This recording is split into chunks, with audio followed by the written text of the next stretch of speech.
The classic PlayStation hack and slash Medieval is trying to claw its way back from the grave. I think the nostalgia crash grab is going way too far with this one. What is happening? Mattmade here, bringing the top 5 gaming news stories of the week. Let's jump right into it. First off, we have Alan Wake is back on sale after being taken down last year. Alan Wake is a great horror game. It's really creepy, it's really scary, and it was taken down from all stores last year because of music licensing. They're partnered with Microsoft, and Microsoft helped them out by getting them a new licensing and being able to renew the music license so that they can go back up for sale. It's discounted about 80% on Steam right now, so it's like $5 instead of $15. It's nuts, and it's a great game. So if you're interested in horror, I know it's October, so it's horror month, definitely consider grabbing Alan Wake. Alan Wake is a pretty old game now. I believe it came out in 2012-ish. So I really do hope that they do create a new installment in the series, because it is a really great series and a really exciting and cool franchise. Next up, we have Team Sonic Racing is delayed until next year. Originally, it was slated for release in December. However, Sega announced it via a tweet. It feels like everybody's tweeting things out these days, so why not? They announced that due to quality issues and it not being up to their standards, they were going to push it back. Now, the game has been pushed back quite a bit. It's been pushed back to May of 2019, so now they're going to announce a few more things for it, show off some more gameplay, probably some more mechanics, and I'm really interested to see how they change it from All-Star Racers Transformed. Is it just going to be Sonic characters? I can't remember off the top of my head because it's been a while since I watched that trailer, but it'd be pretty cool if they have other characters from the Sega franchises and it's just, you know, Sega All-Stars Racers or something like that. I'd like that, but it's titled Sonic, so it's probably just going to be the Sonic guys, people, animals, things. Now, with them pushing it back to May 2019, I'm really hoping they can fine-tune the mechanics, the graphics, have some type of story, a little bit of story, or a really good arcade mode, and hash out the online play, because I know online play is a bit of an issue sometimes with those. But I'm excited for more wacky racers. You know, I love Mario Kart. I'd love a new Diddy Kong Racing. So Sonic, come right on, show me what you got. Hopefully you're good. Now, we don't know too much about the game itself, actually. We got some gameplay and a few trailers, but we haven't gotten to the meat and potatoes of the game itself. So I'm excited to see what comes next and what's different about this game. Now for the headline. Medieval Remake. It's not a remaster, it's actually a remake this time. Medieval was a really fun and quirky hack and slash style game way back on the PlayStation, like way back, like 20 years ago, way back. So I'm kind of happy to see it, and I'm kind of concerned at the same time because, again, this is just a nostalgia grab. It's just like, hey, here's your hopes and dreams and everything. Give us some money. And while I do want to see it come back, I do want to see it succeed. It's just that at this point, I think the nostalgia thing has run its course. We're getting too nostalgia-y. We're getting too many minis. We're getting too many remakes. Let's focus on the future. Let's move forward instead of constantly pulling all these old things back. It's just a bit frustrating to me. Now, a company called Other Ocean Inc. will be working on the remake. I haven't heard of them. If you've heard of them, let me know in the comment section down below. But I've heard little to nothing about this company besides this. So I'm interested to see what they do, where they take the character, what they change to make it their own.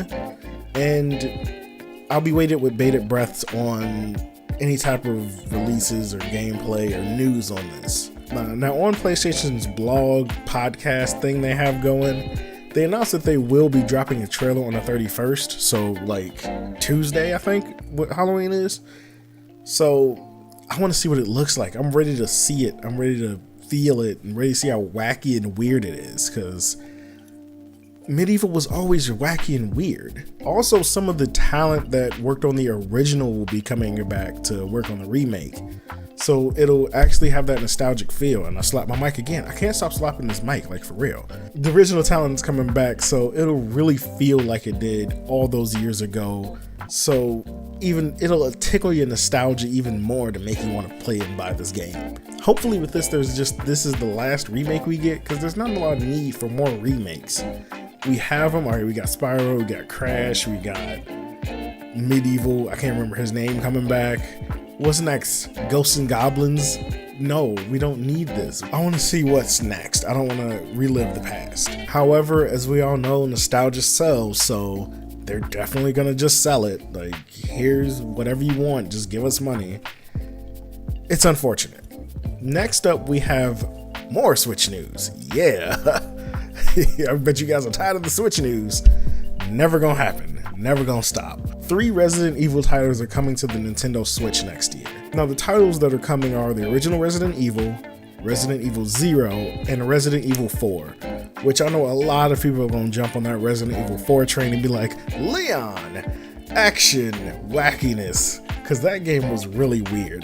That's the game I would look forward to on the Switch, is Resident Evil 4, because it defined Resident Evil for that generation, and it's so good. Like, it's the original and then 4, because the original had some amazing camera angles.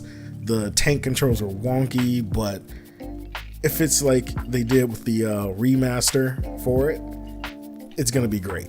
Now, it's really cool that Capcom is bringing these original titles to the Switch. The Switch is getting more notice. It's getting more experimental things and classic things and things you know will sell put on it, which will in turn make it better and make more people want to jump on it, which is great. Now, currently, and this is something even I didn't know, Resident Evil Revelations Collection is on the Switch already.